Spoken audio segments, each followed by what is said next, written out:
Good morning dear student, কেমন আছো প্রত্যেকে? আশা করি ভালো আছো এবং সুস্থ রয়েছো। তো ডিয়ার স্টুডেন্ট, আজকে আমরা চলে এসেছি। আজকে আমাদের 5 নম্বর ক্লাস, যে ক্লাসে আমরা এমসিকিউ প্রশ্ন নিয়ে আলোচনা করব। বিশেষ করে রেলওয়ে পরীক্ষা বা এনটিপিসি পরীক্ষার জন্য, গ্রুপ ডি পরীক্ষা বা এএলপি পরীক্ষার জন্য যারা প্রিপারেশন নিচ্ছ তাদের জন্য এই ক্লাসটা কিন্তু খুবই হেল্পফুল হবে। তো তোমরা রেগুলার ক্লাসটা করবে, ক্লাসে তোমরা অ্যাটেন্ড করবে, ক্লাসের কোশ্চেনগুলোর অ্যান্সার করার চেষ্টা করবে, ঠিক আছে? এবং কে কত পেয়েছো জানাবে, তাহলে আমরাও বুঝতে পারবো তোমাদের প্রিপারেশন কেমন। তো চলো আমরা দেরি না করে শুরু করছি। আমার ক্লাস কিন্তু প্রতিদিন সকাল 10টা থেকে হয়ে থাকে, তোমরা জানো। তো তোমরা অ্যাটেন্ড করবে, ঠিক আছে? এবং এখানে তোমরা সমস্ত রুটিন দেখতে পাচ্ছ, যার মধ্যে আমার ক্লাসও তোমরা দেখতে পাচ্ছ সকাল 10টা থেকে। তো চলো আমরা স্টার্ট করছি। আর একটা সিম্পল কথা একটু বলে দিই, টেলিগ্রাম গ্রুপের কথা তোমরা জানো, তোমরা যারা যুক্ত হওনি তারা যুক্ত হবে। তো প্রথম প্রশ্ন আজকের জন্য, বলো আলোর আপতন কোণের মান কি হলে প্রতিসরণ কোণের মান সব থেকে বেশি হবে? মানে আপতন কোণ কত হলে প্রতিসরণ কোণ সব থেকে বেশি হবে? ভেবে বলো। আপতন কোণ জানো, প্রতিসরণ কোণ তোমরা জানো, এটা প্রতিসরণের সঙ্গে সম্পর্কিত।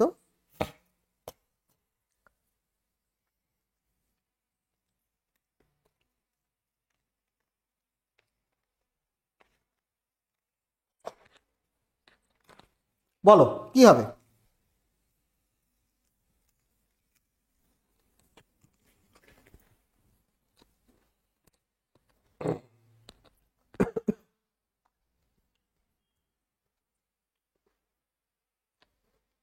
তো এখানে আমাদের সঠিক উত্তর হচ্ছে, আপতন কোণের মান যখন 90 ডিগ্রি হবে তখন প্রতিসরণ কোণের মান সব থেকে বড় হবে। কেন?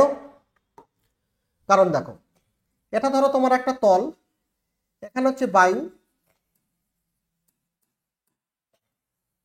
আর এখানে হচ্ছে তোমার জল। আলো যাচ্ছে বায়ু থেকে জলে। তো আলো যখন সোজাসুজি পড়বে, ভালো করে চিন্তা করো, আলো যখন সোজাসুজি পড়বে তখন সে সোজাসুজি প্রতিসৃত হবে, বায়ু থেকে জলে যাবে। এক্ষেত্রে আমরা প্রতিসরণ বলি। প্রতিসরণ তো আমরা তাকেই বলি যখন আলো একটা মাধ্যম থেকে অন্য মাধ্যমে যায়। তো আলো বায়ু থেকে জলে আসছে, এক্ষেত্রে আপতন কোণ কত? আপতন কোণ 0 ডিগ্রি, প্রতিসরণ কোণ 0 ডিগ্রি। তার মানে এখানে আমরা বলতে পারি প্রতিসরণ কোণ সর্বনিম্ন। তাহলে কি হবে? আপতন কোণের মান তুমি যত বাড়াতে থাকবে প্রতিসরণ কোণের মান বাড়াতে থাকবে। বাড়াতে বাড়াতে ম্যাক্সিমাম কত করতে পারো? ম্যাক্সিমাম আপতন কোণের ভ্যালু তোমরা 90 ডিগ্রি করতে পারো, বা প্রায় 90 ডিগ্রি, আইডিয়ালি 90 ডিগ্রি। অ্যাকচুয়ালি তো 90 ডিগ্রি হওয়া পসিবল না।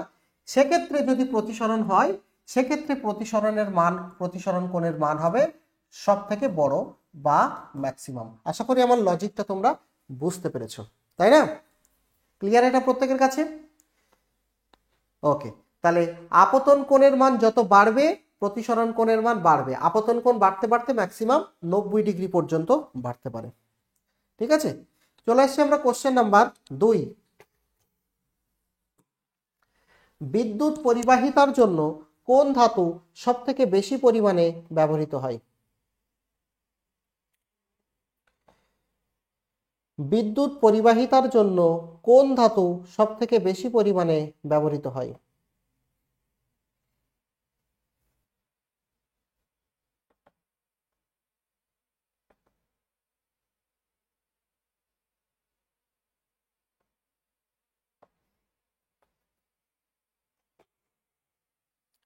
বলো।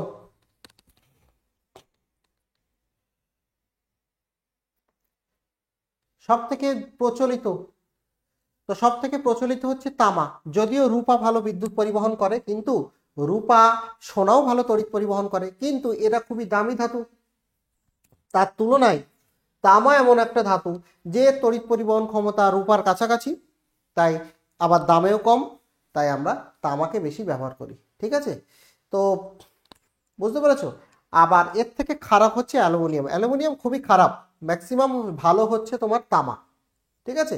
তামার উচ্চ পরিবাহিতা রয়েছে, অর্থাৎ পরিবাহিতা অনেক বেশি এবং দামে কম, যার জন্য এটা সব থেকে বেশি প্রচলিত।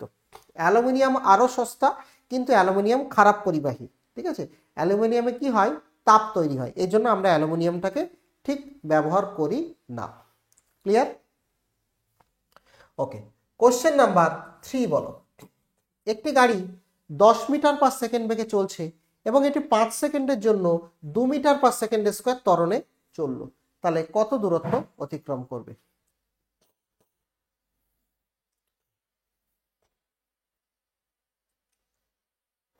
বলো।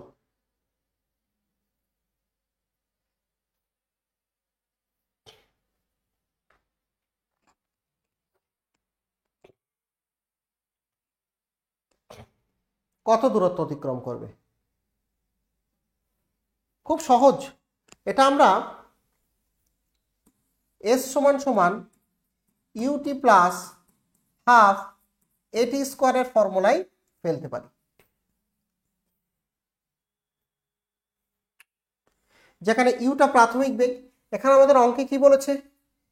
ইউ হচ্ছে 10 মিটার পার সেকেন্ড, টাইম হচ্ছে 5 সেকেন্ড প্রাথমিক বেগ, আর তোমার ত্বরণ হচ্ছে তোমার কত না 2 মিটার পার সেকেন্ড স্কোয়ার। তাহলে কতটা দূরত্ব অতিক্রম করবে?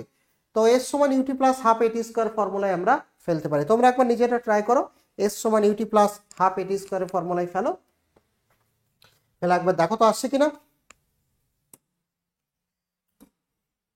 তো আমরা এখানে ফেলছি, এস মানে এখানে কিন্তু অতিক্রান্ত দূরত্ব,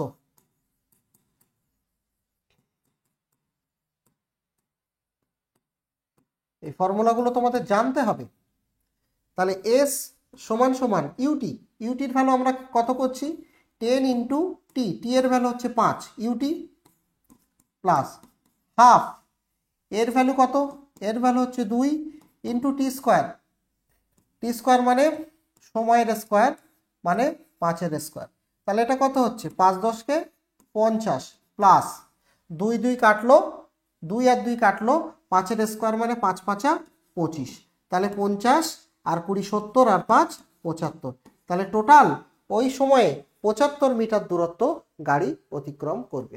এখানে অপশানে কোনটা আছে 75 মিটার? অপশান বি রয়েছে 75 মিটার। তাহলে নিশ্চয়ই বুঝতে পেরেছো অঙ্কটা কিভাবে করতে হবে, কোন ফর্মুলা দিয়ে করতে হবে। তো তোমাদের ফর্মুলাগুলো একটু মনে রাখতে হবে। কয়েকটা ফর্মুলা আছে। এক হচ্ছে অন্তিম বেগ বার করতে বলে ভি সমান ইউ প্লাস এটি, ঠিক আছে। টি না জানা থাকলে ভি স্কোয়ার সমান সমান u square plus 2 a s, আর এস অতিক্রান্ত দূরত্ব বার করতে বললে u t plus half a t square. এরকম ভাবে তোমরা ফর্মুলাগুলো কিন্তু ব্যবহার করতে পারো। মূলত এই তিনটে ফর্মুলাই তোমাদের ব্যবহার করতে হবে এবং গতি সংক্রান্ত যতই অঙ্ক আসুক না কেন এই তিনটে ফর্মুলার উপর থেকে কিন্তু তোমাদের আসবে। বোঝা গেছে? নিশ্চয় বুঝতে পেরেছো? ঠিক আছে, কোশ্চেন নাম্বার 4-এ আমরা আসছি। বলো, হিমশৈল বা আইসবার্গ সমুদ্রের উপরিভাগে ভেসে থাকে কেন? হিমশৈল বা আইসবার্গ সমুদ্রের উপরিতলে ভেসে থাকে কেন? বরফের ঘনত্ব জলের থেকে কম তাই, হিমশৈলের গঠন পাতলা তাই, বরফের তাপমাত্রা সমুদ্রের থেকে বেশি তাই, নাকি লবণাক্ত জলের ভিন্ন রং বা এই জাতীয় কোনো ঘটনার জন্য হিমশৈল যারা রয়েছে তারা ভেসে থাকে?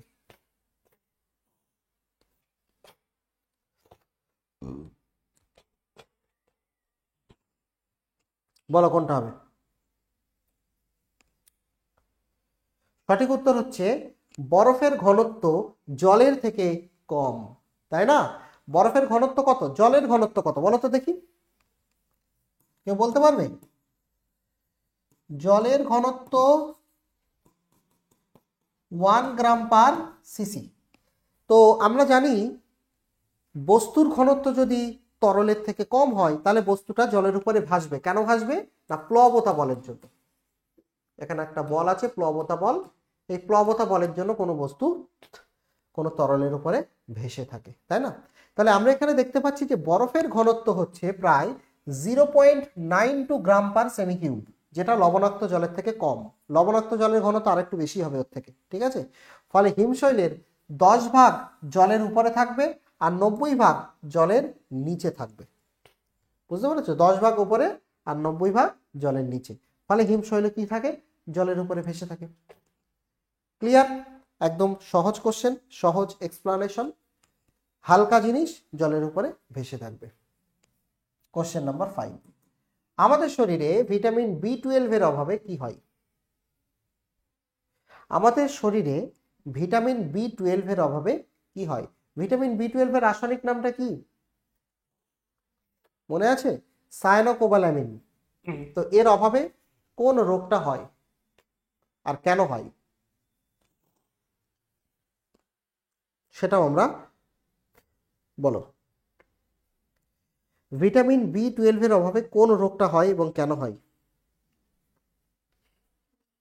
তো সঠিক উত্তর হচ্ছে ভিটামিন B12 এর অভাবে যে রোগটা হয় সেটা হচ্ছে পারনিশিয়াস অ্যানিমিয়া। কেন?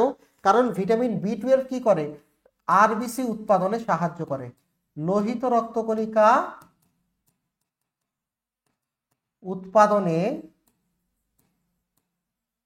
সাহায্য করে। আরবিসি লোহিত রক্তকণিকা উৎপাদনে সাহায্য করে। লোহিত রক্তকণিকার সংখ্যা যদি কমে যায় আমাদের দেহে ভিটামিন B12 এর অভাবে, তাহলে কি হবে? হিমোগ্লোবিনের অভাব দেখা দেবে, আর হিমোগ্লোবিনের অভাব দেখা দিলে অ্যানিমিয়া হবে। বুঝতে পেরেছো? লোহিত রক্তকণিকার সংখ্যা কমে যায়। তো এটা একটু মনে রাখবে। এছাড়া আমাদের যে স্নায়ুতন্ত্র সেটাও কিন্তু ভিটামিন B12 এর অভাবে ক্ষতিগ্রস্ত হয়, কারণ স্নায়ুতন্ত্রের সঠিক কার্যক্রম চালানোর জন্য ভিটামিন B12 কিন্তু আবশ্যিক। ঠিক আছে, ওকে। কোশ্চেন নাম্বার 6, মলিকিউল এবং আয়নের মধ্যে শক্তিশালী আকর্ষণ বলকে আমরা কি বলি?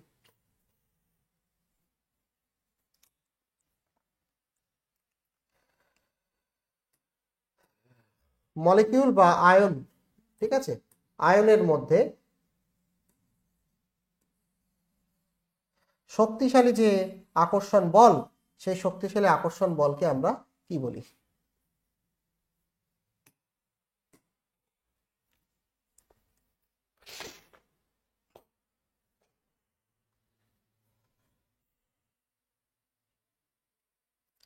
এখানে আমাদের সঠিক উত্তর হচ্ছে স্থির তড়িৎ আকর্ষণ বল। ঠিক আছে, যেটাকে আমরা বলি আয়নিক বন্ধন, স্থির তড়িৎ আকর্ষণ বল। যেমন এখানে একটা এক্সাম্পল দেওয়া আছে যে সোডিয়াম প্লাস একটা আয়ন, ক্লোরিন মাইনাস একটা আয়ন, এই আয়ন দুটো যখন একসঙ্গে যুক্ত হবে তখন স্থির তড়িৎ আকর্ষণ বলের প্রভাবে এরা কি হবে? যুক্ত হবে, যেটাকে আমরা বলি কুলম্বের সূত্র।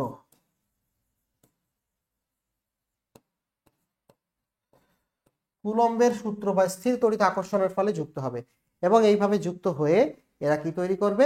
একটা ইয়ে তৈরি করবে। বোঝা গেছে? এবং এদের গলনাঙ্ক স্ফুটনাঙ্ক কিন্তু অনেক বেশি হয় তুলনামূলকভাবে যারা সমযোজী যৌগ। একটা সমযোজী যৌগের উদাহরণ কি?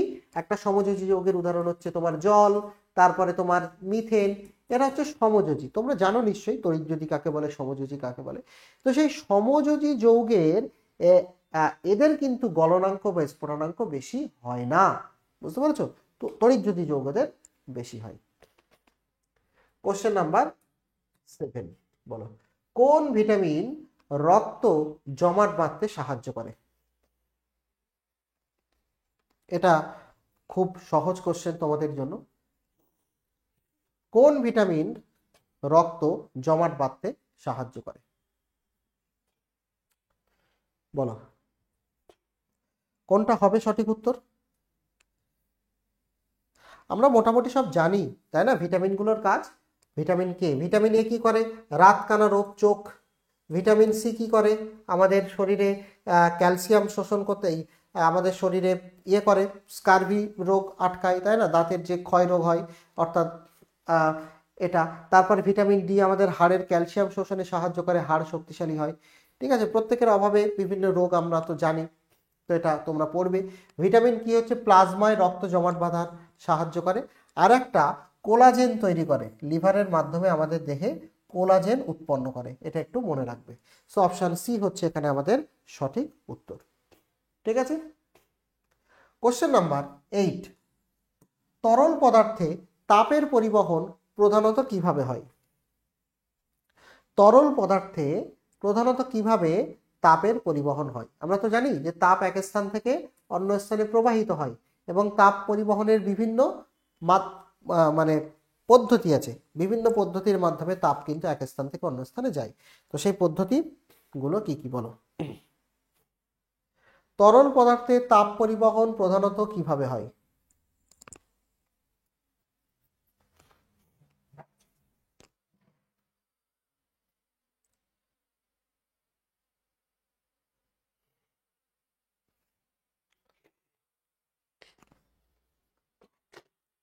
সঠিক উত্তর হচ্ছে পরিচলন, তাই না? তাপ পরিবহনের তিনটি পদ্ধতি আছে, কি কি? এক হচ্ছে পরিবহন, পরিবহন। আর একটা কি 2 নম্বর? পরিচলন, পরিচলন। 3 নম্বর হচ্ছে কি? বিকিরণ, বিকিরণ। পরিবহন কিসের মাধ্যমে ঘটে? পরিবহন সাধারণত কিসে ঘটে? কঠিন, কঠিন মাধ্যমে ঘটে, কঠিন। পরিচলন কিসে ঘটে? পরিচলন তোমার ঘটে তরল প্লাস তোমার গ্যাস। আর বিকিরণ কিসে ঘটে? বিকিরণ হচ্ছে তোমার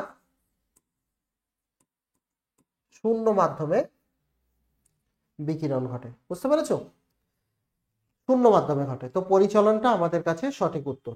এবং পরিচলনে কি হচ্ছে? পরিচলনে যে উষ্ণ তরল ওপরে ওঠে, গরম হয়ে উষ্ণ ওপরে ওঠে, হট যেগুলো, আর যেগুলো কোল্ড সেগুলো ওপর থেকে নিচে নেমে আসে। এইভাবে পরিচালন পদ্ধতিতে তাপের আদান প্রদান হয়। এবং এর জন্য কিন্তু মহাকর্ষ বল প্রয়োজন, মহাকর্ষ বল প্রয়োজন। এটা একটু মনে রাখবে। বাকিগুলোতে মহাকর্ষ বলের প্রয়োজন নেই, কিন্তু পরিচালন পদ্ধতিতে কিন্তু মহাকর্ষ বলের প্রয়োজন আছে। ঠিক আছে, এটা একটু খেয়াল রাখবে। ঠিক আছে। কোশ্চেন নাম্বার 9, মানুষের দেহে দীর্ঘতম হাড় কোনটি? মানুষের দেহে দীর্ঘতম হাড় কোনটি? এটা সহজ কোশ্চেন, তোমরা অ্যান্সার করতে পারবে।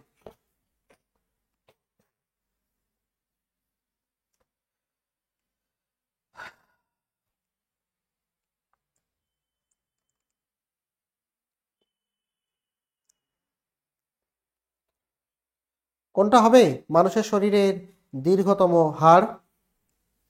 সঠিক উত্তর হচ্ছে ফিমার। মানুষের শরীরে দীর্ঘতম হাড় কি? ফিমার। ফিমার বা উরুর হাড়, উরুদণ্ড। তোমরা জানো আমাদের আমাদের কোমর থেকে হাঁটু অবধি যে ফিমার রয়েছে, এটা সব থেকে বড় হাড় এবং সব থেকে শক্ত হাড়। বুঝতে পেরেছো? সব থেকে বড় প্লাস সব থেকে শক্ত হাড় হচ্ছে ফিমার। এটা হাঁটাহাঁটির সময়, দৌড়ানোর সময় প্রধান বা আমাদের দেহের যে প্রধান ওজন, এই কিন্তু ফিমার হাড়টাকেই কিন্তু বহন করে। আর আমাদের শরীরে সব থেকে ছোট হাড় কোথায় আছে? মধ্যকর্ণের স্টেপিস। এটাও আমরা জানি, মধ্যকর্ণের স্টেপিস হচ্ছে সব থেকে ছোট হাড়, তাই না? মধ্যকর্ণের স্টেপিস এটা সব থেকে ছোট আমাদের শরীরের হাড়। ঠিক আছে। তো তোমাদের জন্য একটা নিউজ আছে, তোমরা জানো নিশ্চয়ই যে রেলওয়ে ফাউন্ডেশন ব্যাচ 2025 লঞ্চ হয়েছে। এখানে রেলওয়ের গ্রুপ ডি এবং রেলওয়ের এনটিপিসি পরীক্ষার উপরে বিশেষ করে ফোকাস করা হবে। তো যারা এই পরীক্ষা দুটোর জন্য প্রিপারেশন নিচ্ছ, তাদের জন্য এই ব্যাচটা কিন্তু খুবই হেল্পফুল হবে। তোমরা এখান থেকে ভালো বেস্ট প্রিপারেশন নিতে পারবে। এখানে তোমরা জানো যে অ্যাপ রয়েছে, সেই অ্যাপ তোমরা ডাউনলোড করবে। সেই অ্যাপ থেকে তোমরা এই ক্লাসগুলো করতে পারবে। TWS অ্যাপ প্লে স্টোর থেকে তোমরা ডাউনলোড করতে পারবে। ঠিক আছে। এখানে আমি সায়েন্সের ক্লাস নেব এবং বাকি ওই তোমরা ব্যাচের মধ্যে দেখতে পাবে জিকে জিএস বাকি স্যারেরা পড়াবেন। জিকে আছে, জিএস আছে, ম্যাথ, রিজনিং। ঠিক আছে। অর্থাৎ এই পরীক্ষার যে সিলেবাস, টোটাল সিলেবাসটা তোমাদের কভার করানো হবে থিওরি, এমসিকিউ এবং প্রিভিয়াস ইয়ার কোশ্চেন দিয়ে। 5 মাসের ভ্যালিডিটি ব্যাচটা তোমরা চেক করতে পারো অ্যাপ থেকে। ঠিক আছে।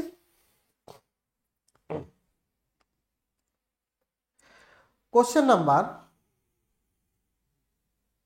কত ছিল আমাদের? 9 ছিল, তাই না? কোশ্চেন নাম্বার 10, বলো। চিনির দ্রবণ অর্ধ পরিবাহী কেন?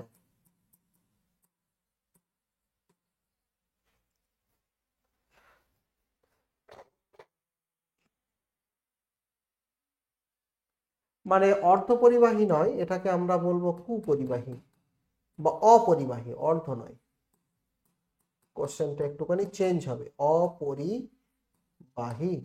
বলো, চিনির দ্রবণ অপরিবাহী কেন? আর দ্রবণ কখন পরিবাহী হয় আর দ্রবণ কখন পরিবহন করতে পারে না? পরিবহন মানে কিন্তু এখানে বিদ্যুৎ বা তড়িৎ পরিবহনের কথা বলা হচ্ছে।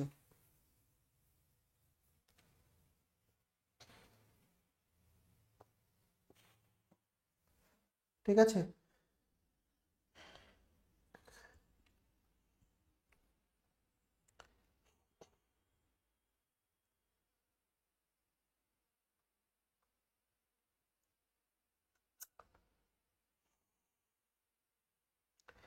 এখানে সঠিক উত্তর কোনটা হবে?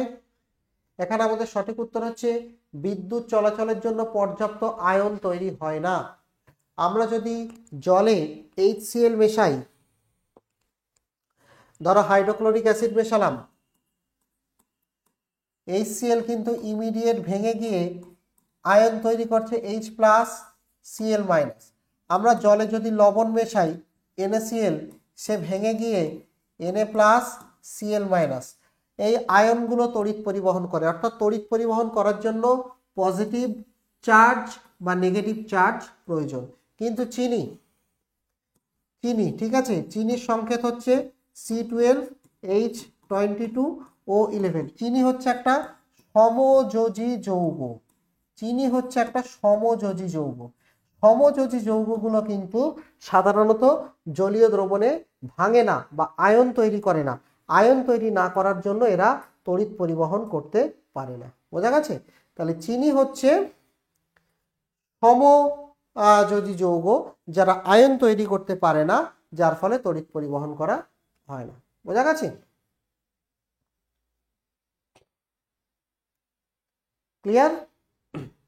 কোশ্চেন নাম্বার 11 বলো, হার্ট শেল কথাটি কোন শ্রেণীর জীবের খোলস নির্দেশ করে? হার্ট শেল এই কথাটি কোন শ্রেণীর জীবের খোলসকে নির্দেশ করে? Arthropoda, Gastropoda, Mollusca, Porifera. কোন শ্রেণীর জীব যাদের খোলক রয়েছে সেই খোলককে বলা হচ্ছে হার্ট শেল।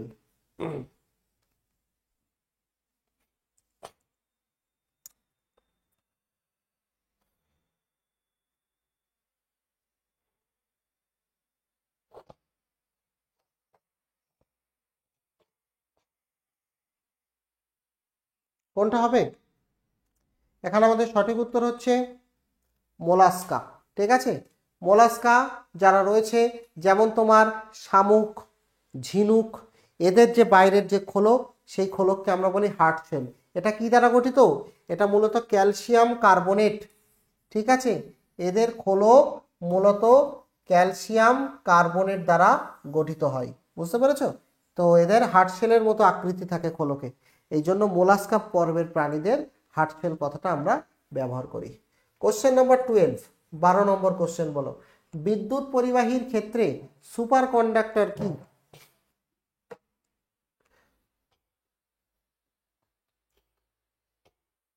সুপার কন্ডাক্টর কি?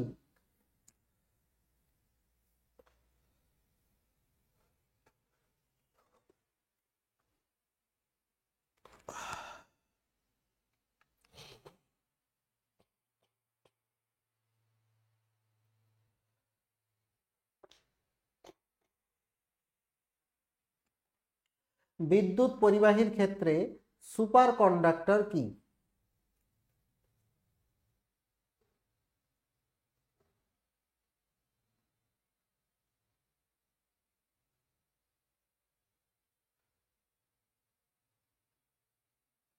সঠিক উত্তর হচ্ছে নির্দিষ্ট তাপমাত্রায় শূন্য প্রতিবন্ধকতা প্রদর্শন করে, অর্থাৎ খুবই কম তাপমাত্রায় এদের রোধ হয়ে যায় শূন্য। রোধ যদি শূন্য হয় তাহলে কারেন্টের কোনো অপচয় হবে না, ফলে ব্যাটারি ছাড়াই কারেন্ট চলতে থাকবে। বুঝতে পেরেছো আমার কথা? তো সুপার কন্ডাক্টরকে বলা হচ্ছে অতি পরিবাহী।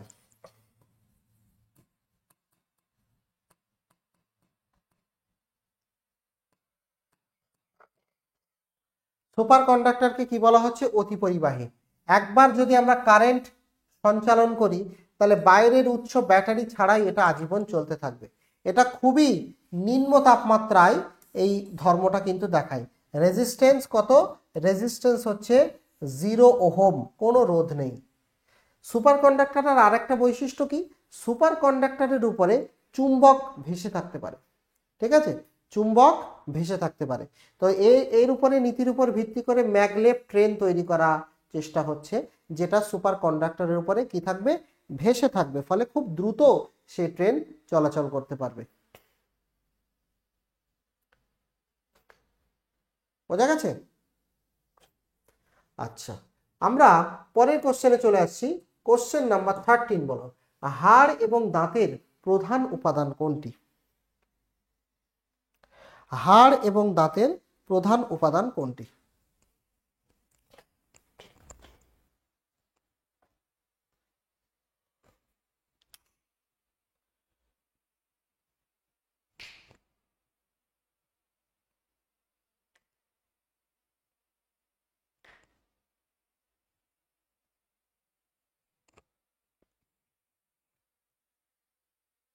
হাড় এবং দাঁতের প্রধান উপাদান কোনটি?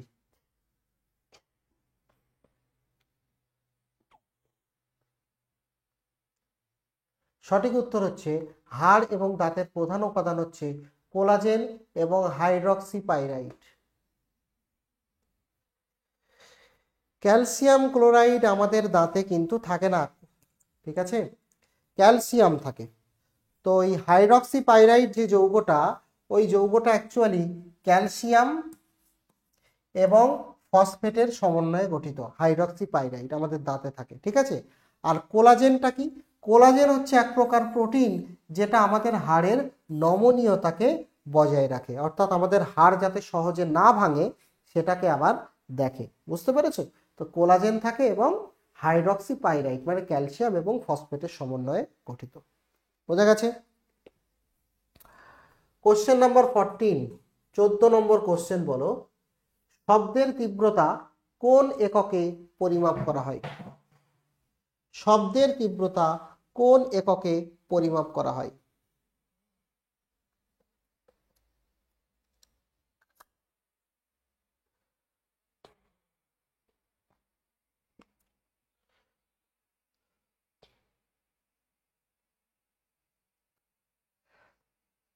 এটা তোমাদের জানার কথা।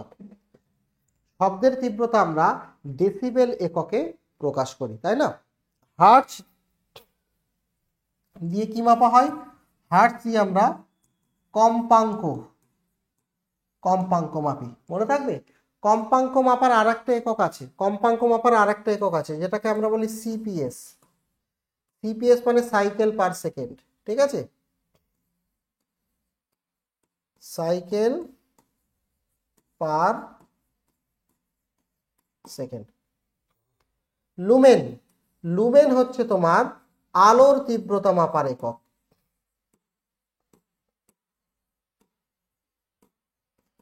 আর অ্যাম্পিয়ার হচ্ছে তোমার কারেন্ট, ইলেকট্রিক কারেন্ট পরিমাপের একক হচ্ছে অ্যাম্পিয়ার। বোঝা গেছে? তো এগুলো সব এখানে লেখা রয়েছে, তোমরা দেখে নাও। শুধু এটা একটু জেনে রাখবে, হার্টজ বা সিপিএস দুটোই কিন্তু আমাদের কম্পাঙ্ক মাপার একক। বোঝা গেছে? কোশ্চেন নাম্বার 15 বলো, সালোক সংশ্লেষে উৎসেচকগুলি মূলত কোথায় থাকে? সালোক সংশ্লেষে যে সমস্ত উৎসেচক লাগে সেই উৎসেচকগুলো মূলত কোথায় থাকে? ক্লোরোপ্লাস্টের থাইলাকয়েড চাকতিতে, কোষ প্রাচীরের বাইরে, মাইটোকন্ড্রিয়ার ক্রিস্টাই, নাকি নিউক্লিয়াসের ভিতরে? সালোক সংশ্লেষে যে সমস্ত উৎসেচকগুলি প্রয়োজন সেই উৎসেচকগুলি মূলত আমরা কোথা থেকে পাই বা কোথায় থাকে?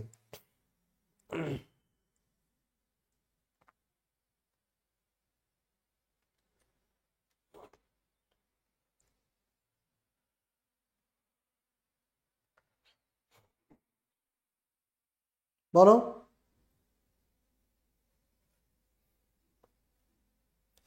এখানে আমাদের সঠিক উত্তর হচ্ছে সালোক সংশ্লেষের যে উৎসেচক সেগুলি ক্লোরোপ্লাস্টের থাইলাকয়েড ঝিল্লিতে অবস্থিত।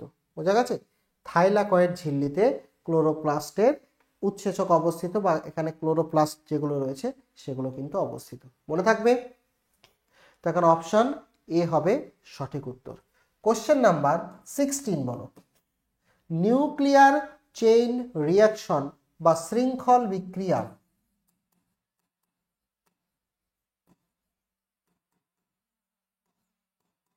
শৃঙ্খল বিক্রিয়া কি? নিউক্লিয়ার চেইন রিঅ্যাকশন বা শৃঙ্খল বিক্রিয়া কি?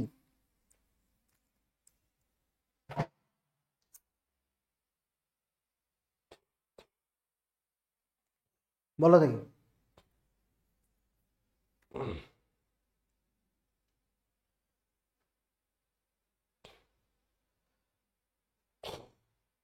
আমরা যখন পরমাণুর বিভাজন প্রক্রিয়া পড়েছি সেখানে আমরা কি দেখেছি, যে একটা ইউরেনিয়াম পরমাণুকে একটা নিউট্রন দিয়ে আঘাত করলে ইউরেনিয়াম পরমাণুটা ভেঙে যায় এবং তার সাথে আরো 3টে নিউট্রন তৈরি হয় এবং এই নিউট্রনগুলো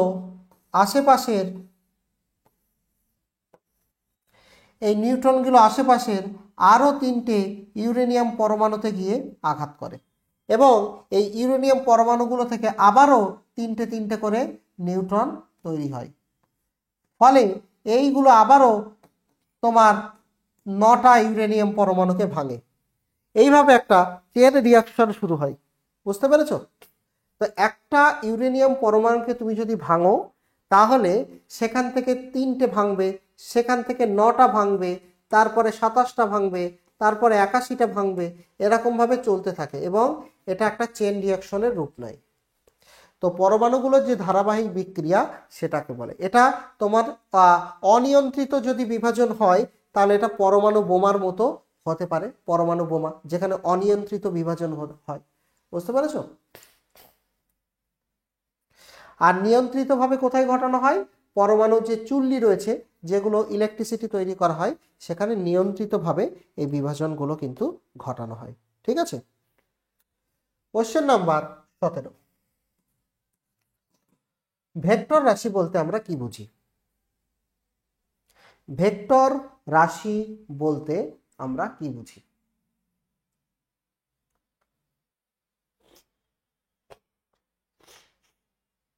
তো সঠিক উত্তর অপশন অনুযায়ী পরিমাণ এবং দিক উভয় যদি বোঝায় তাকে আমরা ভেক্টর রাশি বলতে পারি।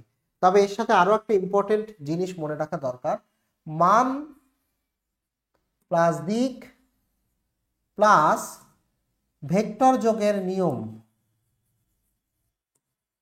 ভেক্টর যোগের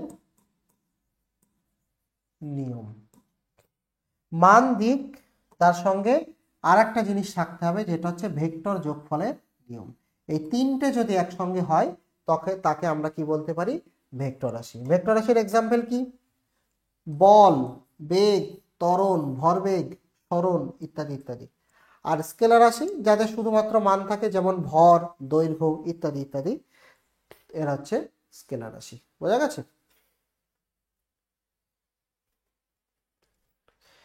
কোশ্চেন নাম্বার 18, জীবকোষ বিভাজনে এটা একটুখানি বানান ভুল হয়েছে, এটা হবে তোমার মাইটোসিস।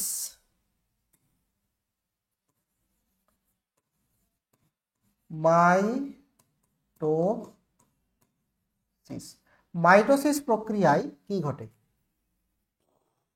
কোষ বিভাজনের মাইটোসিস প্রক্রিয়ায় কি ঘটে?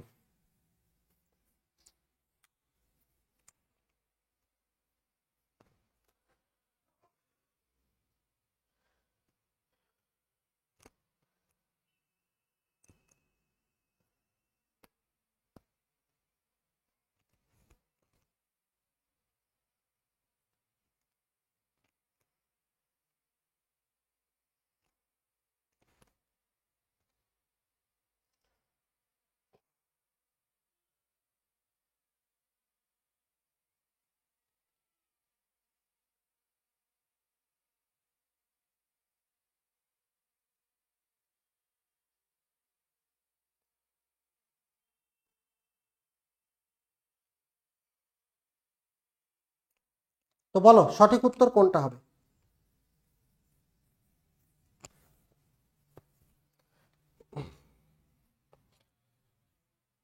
এখানে আমাদের সঠিক উত্তর হচ্ছে, কোষ বিভাজনের মাইটোসিসে কি হয়, দুটি সমান জিনগত বৈশিষ্ট্যের কোষ তৈরি হয়। মাইটোসিস বিভাজনে কি হয়? মাইটোসিস বিভাজনে এরকম হয় যে একটা কোষ এখানে রয়েছে, একটা সেল যার ক্রোমোজোম সংখ্যা n, সেখান থেকে আরো দুটো সেল তৈরি হবে যাদের ক্রোমোজোম সংখ্যা nই থাকবে। মানে এখানে আমরা 2n দিয়ে বোঝাই, 2nই থাকবে, ঠিক আছে। অর্থাৎ যে কোষগুলো তৈরি হবে সেগুলো হুবহু মাতৃকোষের মতোই হবে, কোনো পার্থক্য নেই। যে কোষগুলো তৈরি হবে সেগুলো হুবহু মাতৃকোষের মতোই হবে, বুঝতে পেরেছো? কোনো পার্থক্য এদের মধ্যে কিন্তু থাকবে না। এটাকে আমরা বলি মাইটোসিস, কোষ বিভাজন। এটা কোথায় ঘটে? এটা বলো,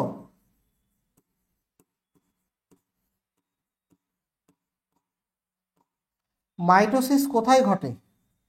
মাইটোসিস আমাদের দেহ কোষে ঘটে। মাইটোসিস কোথায় ঘটে? আমাদের দেহের যে কোষ সেখানে ঘটে, বোঝা গেছে?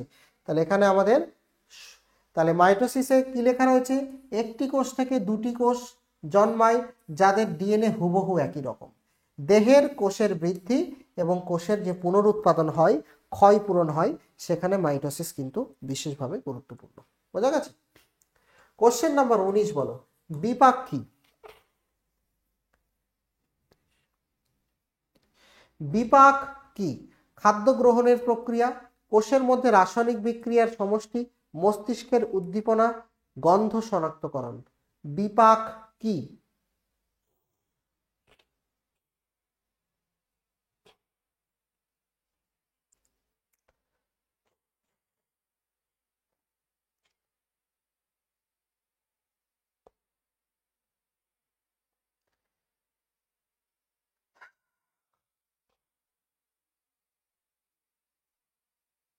বলো। দেখো, খাদ্য গ্রহণের প্রক্রিয়াকে শুধুমাত্র বিপাক বলে না। খাদ্য গ্রহণের প্রক্রিয়াকে শুধুমাত্র বলা হচ্ছে পরিপাক। বিপাক মানে আরো বেশি কিছু। বিপাক মানে সেই খাদ্য পরিপাক হবে, সেই খাদ্য থেকে শক্তি তৈরি হবে, সেই শক্তি ব্যবহার করে আমাদের দেহের বিভিন্ন কাজ সম্পন্ন হবে। এই পুরো প্রক্রিয়াকে আমরা কি বলি? বিপাক ক্রিয়া। আমি একটা সিম্পল ডায়াগ্রামের সাহায্যে বোঝাচ্ছি। ধরো আমরা কি করি? আমরা খাদ্য গ্রহণ করি,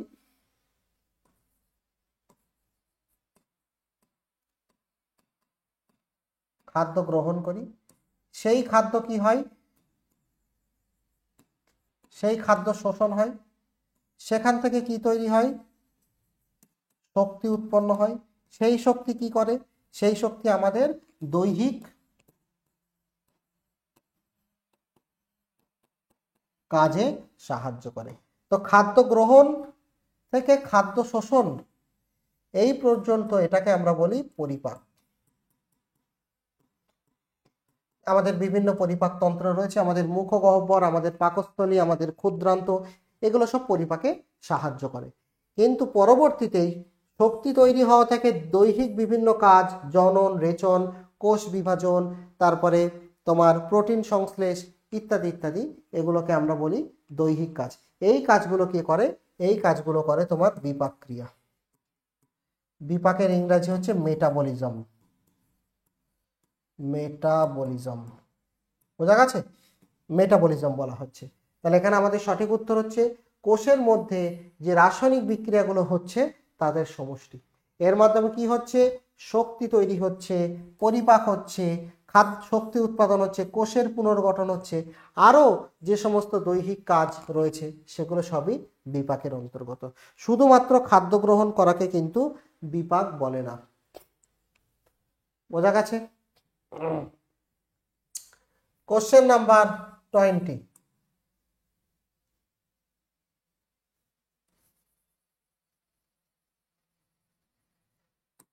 কোশ্চেন নাম্বার 20 হচ্ছে স্থির বিদ্যুৎ, স্থির বিদ্যুৎ বা স্ট্যাটিক ইলেকট্রিসিটি কেন তৈরি হয়? স্থির বিদ্যুৎ বা স্ট্যাটিক ইলেকট্রিসিটি কেন তৈরি হয়?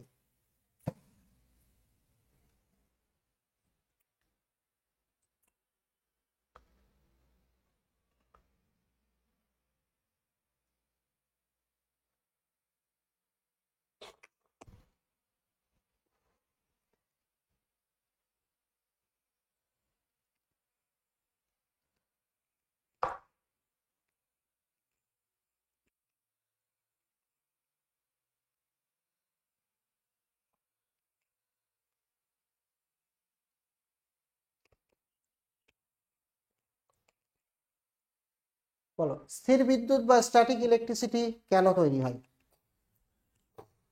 সঠিক উত্তর হচ্ছে যখন দুটি বস্তুর মধ্যে ঘর্ষণ হয় সেই ঘর্ষণের ফলে ইলেকট্রনের আদান প্রদান হয়, এর ফলে স্থির বিদ্যুৎ তৈরি হয়। বুঝতে পেরেছো? মানে ব্যাপারটা আমি একটু এইভাবে বলি যে ধরো তোমার কাছে দুটো বস্তু আছে, একটা লাল আর একটা নীল। যখন তুমি বস্তুকে ঘষবে তখন কি হবে? ইলেকট্রন, ইলেকট্রনের চার্জ তো নেগেটিভ, ইলেকট্রন একটা থেকে আরেকটায় যাবে, ফলে যেখানে যাবে সেটা হয়ে যাবে আলটিমেট নেগেটিভ, আর যে বস্তু থেকে ইলেকট্রন কমে যাবে সেটা হয়ে যাবে পজিটিভ।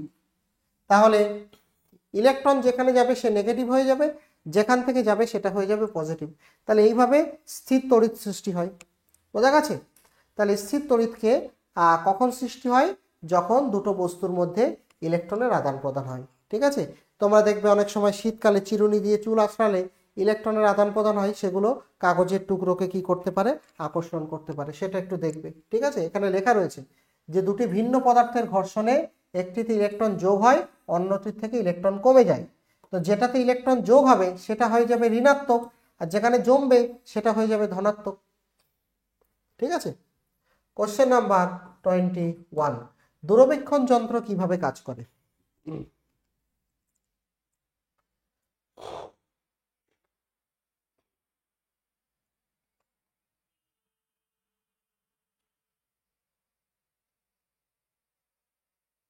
বলো, দূরবীক্ষণ যন্ত্র কিভাবে কাজ করে? তো এটা সহজ কোশ্চেন। আলোর তরঙ্গকে প্রতিফলন বা প্রতিসরণ ঘটিয়ে দূরবীক্ষণ যন্ত্র কাজ করে, এটা আর বলার অপেক্ষা রাখে না। ঠিক আছে? প্রথম দূরবীক্ষণ যন্ত্র গ্যালিলিও আবিষ্কার করেছিলেন। ঠিক আছে? লেন্স বা দর্পণ, বিভিন্ন রকম বস্তু দিয়ে আমরা দূরবীক্ষণ যন্ত্র তৈরি করতে পারি। ঠিক আছে? কোশ্চেন নাম্বার 22, আলোর প্রতিসরণে কি ঘটে? বলো, আলোর প্রতিসরণে কি ঘটে?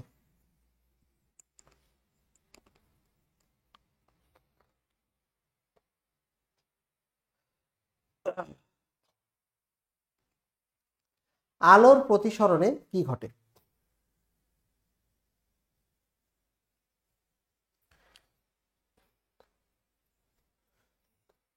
তো সঠিক উত্তর হচ্ছে আলোর প্রতিসরণে আলো একটা মাধ্যম থেকে অন্য মাধ্যমে প্রবেশ করে এবং আলোর গতিপথ বেঁকে যায় ও পরিবর্তন হয়। ঠিক আছে?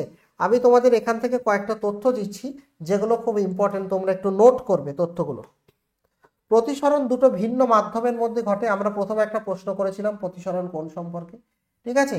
এটা ধরো তোমার বায়ু, এটা হচ্ছে তোমার জল। প্রতিসরণের ফলে আলো যখন একটা মাধ্যম থেকে আরেকটা মাধ্যমে গিয়ে পড়বে তখন আলো কি হবে? তার গতিপথ পরিবর্তন করে।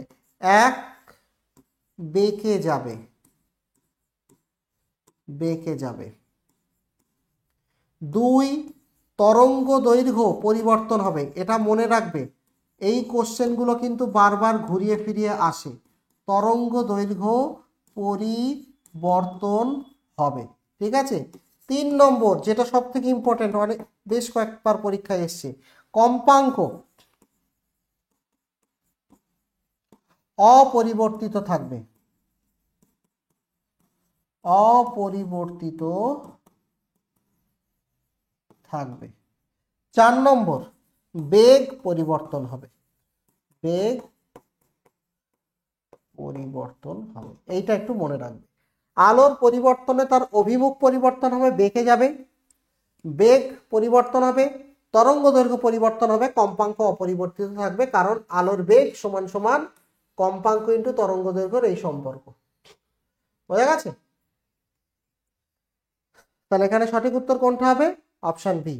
ঠিক আছে? 22 নম্বর কোশ্চেন। কোশ্চেন নাম্বার 23, লাল রক্তকণিকা কোথায় জন্মায়? লাল রক্তকণিকা কোথায় জন্মায়?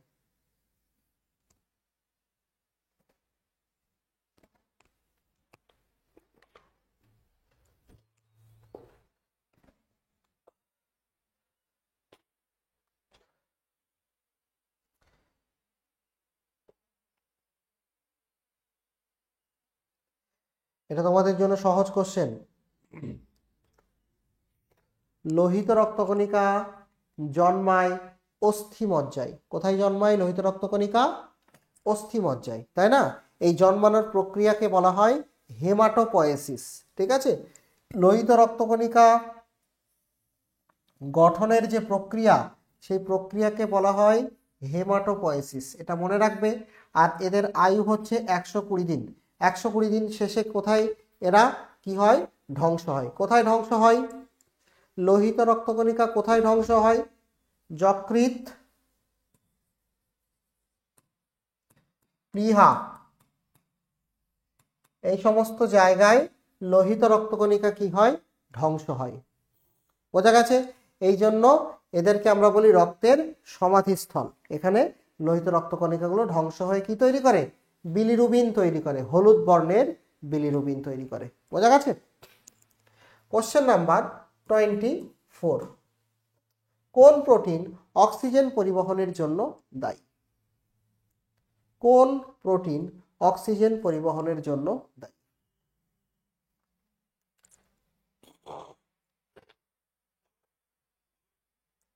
কোন প্রোটিন অক্সিজেন পরিবহনের জন্য দায়ী?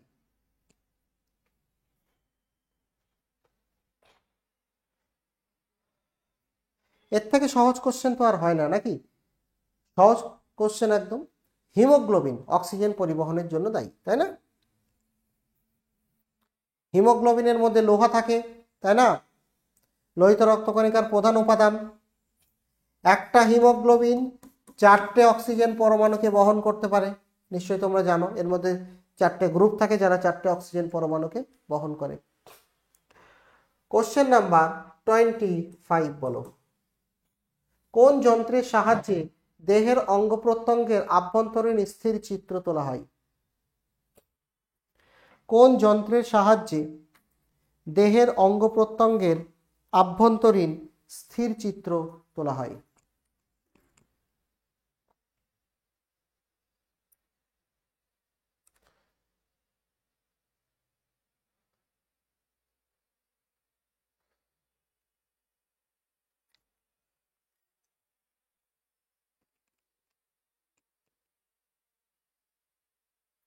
কোনটা হবে এখানে সঠিক উত্তর? এখানে আমাদের সঠিক উত্তর হচ্ছে এক্স রে যন্ত্র। এক্স রে দিয়ে আমরা ছবি তুলি। এক্স রে মূলত আমাদের হাড় এবং কঠিন টিস্যুগুলোতে আটকে যায় এবং নরম টিস্যুগুলোতে দিয়ে এক্স রে পার হয়ে যায়। বুঝতে পেরেছো? তো ফলে আমরা কিছু জিনিসের ছবি অবশ্যই তুলতে পারি। ঠিক আছে, তো এটা হাড় ভাঙা ইত্যাদি। এক্স রে কে তৈরি করেছিলেন, কে আবিষ্কার করেছিলেন? বিজ্ঞানী, নাম মনে আছে? রন্টজেন। বিজ্ঞানী রন্টজেন। কোশ্চেন নাম্বার 26 বলো। হাইড্রোক্লোরিক অ্যাসিড কোথায় তৈরি হয়?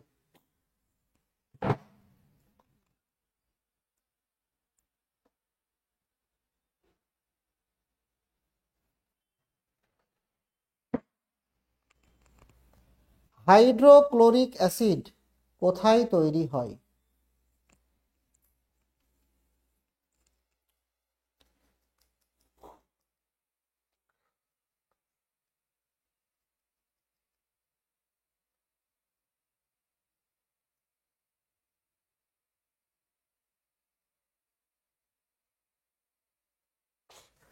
এ তো সবাই জানে, পাকস্থলীতে তৈরি হয়।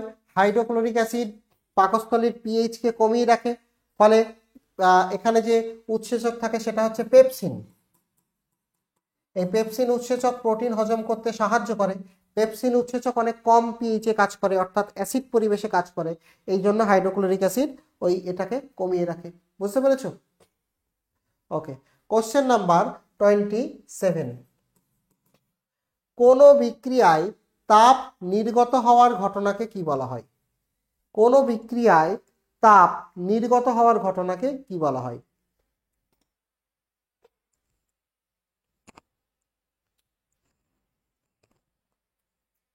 বা যে বিক্রিয়ায় তাপ নির্গত হয় সেটাকে আমরা কি বলি?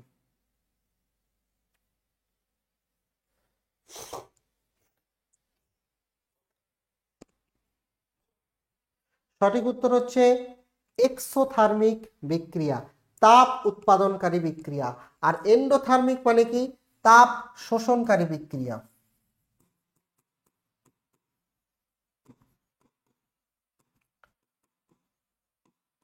এন্ডোথার্মিক মানে কি?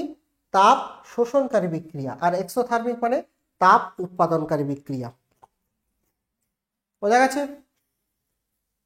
কোশ্চেন নাম্বার 28 বলো, ফসফরাসকে আমরা কিভাবে সংরক্ষণ করতে পারি? ফসফরাস, বিশেষ করে সাদা ফসফরাস, হোয়াইট ফসফরাস যেগুলো, সেই সাদা ফসফরাসকে আমরা কিভাবে সংরক্ষণ করতে পারি বা কিভাবে সংরক্ষণ করা হয় বলো।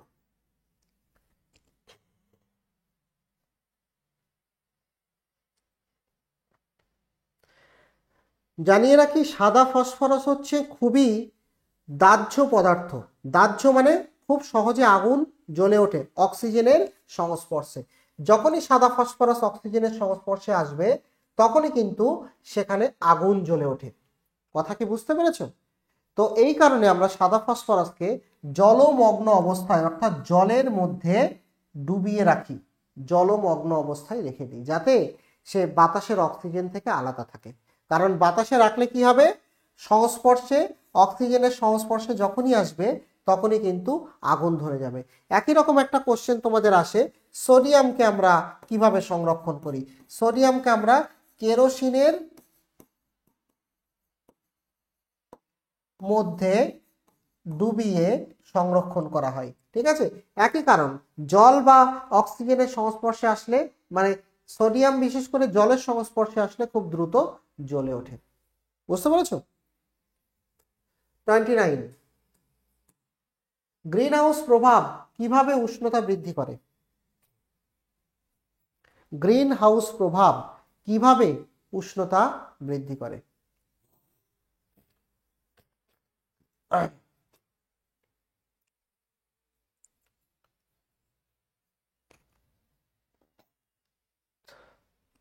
কোনটা হবে সঠিক উত্তর?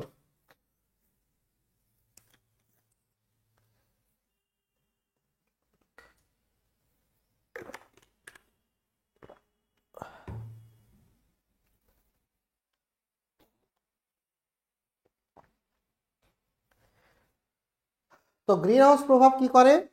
ভূপৃষ্ঠের বিকিরিত তাপ বায়ুমণ্ডল থেকে বার হতে দেয় না। ঠিক আছে?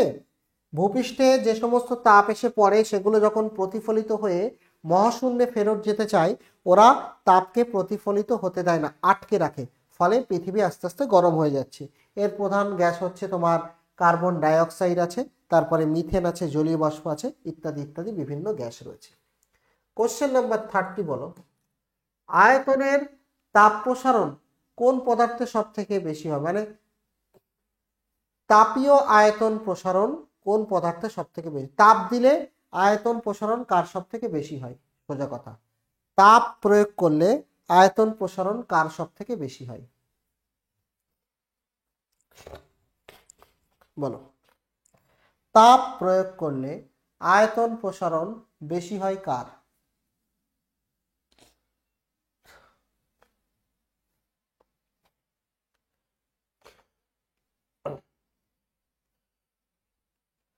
সঠিক উত্তর হচ্ছে বায়বীয় পদার্থ বা গ্যাস। গ্যাসে তাপ দিলে সব থেকে বেশি আয়তনের প্রসারণ ঘটে, কারণ গ্যাসের যে অণুগুলো তারা এমনিতেই কিন্তু অনেক দূরে দূরে থাকে। গ্যাসের অণুগুলো অনেকটা ডিস্টেন্সে থাকে, ফলে তুমি যখন তাপ দেবে সামান্য তাপে এরা আরো বেশি ডিস্টেন্সে পরস্পরের থেকে দূরে সরে যাবে। এরা সামান্য তাপ পেলেও আরো দূরে সরে যাবে, ফলে আরো গ্যাসের আয়তন প্রসারণ হবে। এমনিতেই গ্যাসের অণুগুলো অনেক দূরে দূরে থাকে, তাই তুমি তাপ দিলে দেখা যাবে গ্যাসীয় পদার্থের আয়তন প্রসারণ কিন্তু সব থেকে বেশি হচ্ছে। বোঝা গেছে? কোশ্চেন নাম্বার, এখানে রয়েছে কোশ্চেন নাম্বার 31 বলো, সূর্যের সব থেকে বাইরের স্তরকে আমরা কি বলি? ঠিক আছে, আমরা জানি সূর্যের অনেকগুলো স্তর রয়েছে, তো সূর্যের সব থেকে বাইরের যে স্তর সেটাকে কি বলা হয়? একদম বাইরের স্তর। সূর্য সব থেকে ভিতরের স্তরকে বলা হয় কোর বা কেন্দ্র, যেখানে নিউক্লিয় সংযোজন বিক্রিয়া ঘটছে। আর সূর্যের সব থেকে বাইরের স্তরকে আমরা কি বলি?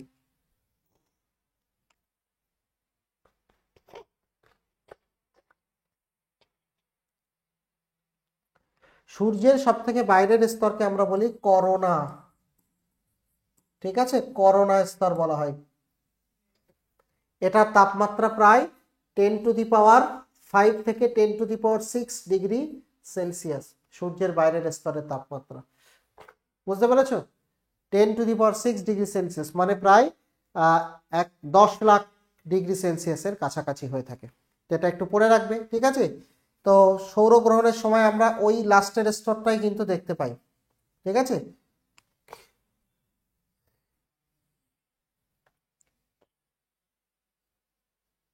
কোশ্চেন নাম্বার 32 বলো, ডিএনএর ডাবল হেলিক্স গঠন কে আবিষ্কার করেন? ডিএনএর ডাবল হেলিক্স গঠন কে আবিষ্কার করেন বা কারা আবিষ্কার করেন?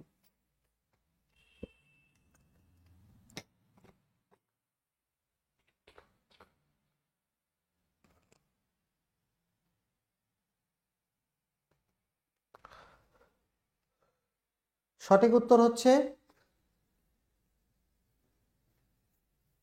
ওয়াটসন এবং ক্রিক, তাই না? 1953 সালে প্রথম ডিএনএ ডাবল হেলিক্স গঠন আবিষ্কার করেন। 1953 সালে ওয়াটসন এবং ক্রিক। এই আবিষ্কারের জন্য তারা অবশ্য নোবেল প্রাইজ পেয়েছিলেন, তাই না? এক্স রে ডিফ্রাকশন দিয়ে এক্স রে বিশ্লেষণ করে তারা পেয়েছিলেন, ঠিক আছে? কোশ্চেন নাম্বার 33 বলো, অর্ধপরিবাহী পদার্থে বিদ্যুৎ পরিবাহিতা কিভাবে বাড়ানো যায়? অর্ধপরিবাহী মানে পিওর সিলিকন বা জার্মেনিয়াম হচ্ছে অত ভালো তড়িৎ পরিবহন করে না, কিন্তু কোন পদ্ধতি অ্যাপ্লাই করলে এরা খুব ভালো তড়িৎ পরিবহন করতে পারে? ডোপিং করে, অতি শীতল করে, উচ্চ চাপে রাখলে, নাকি ঘর্ষণ দ্বারা আয়ন তৈরি করলে? কোন পদ্ধতির মাধ্যমে আমরা একটা অর্ধপরিবাহীকে ভালো তড়িৎ পরিবাহী পদার্থে রূপান্তর করতে পারি?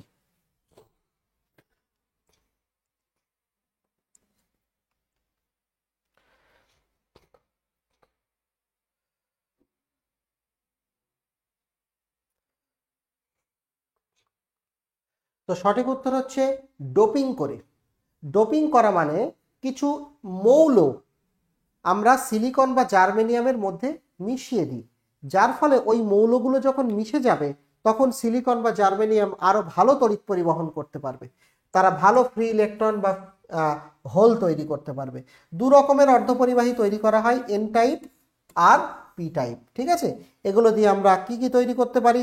আমরা ট্রানজিস্টর তৈরি করতে পারি, এগুলো দিয়ে আমরা ডায়োড তৈরি করতে পারি, আধুনিক বিভিন্ন যন্ত্রপাতি আমরা এগুলো দিয়ে কিন্তু তৈরি করতে পারি। বুঝতে পেরেছো? সো এটা হচ্ছে একটা খুবই গুরুত্বপূর্ণ বিষয়, ঠিক আছে? তো আজকে আমরা তাহলে 33টা কোশ্চেন করলাম, নেক্সট ক্লাসে আবার আমরা চেষ্টা করব, ঠিক আছে? তো ভালো থেকো প্রত্যেকে, ভালো করে পড়াশোনা করো। পরের ক্লাসে আরও আমরা নতুন নতুন কোশ্চেন নিয়ে আসবো, তোমাদের জন্য প্র্যাকটিস সেট নিয়ে আসবো, যেগুলো তোমরা করলে উপকৃত হবে ডেফিনেটলি। ওকে, তো আজকে এই অবধি থাকছে। ভালো থেকো প্রত্যেকে, সুস্থ থেকো, পরের ক্লাসে দেখা হচ্ছে।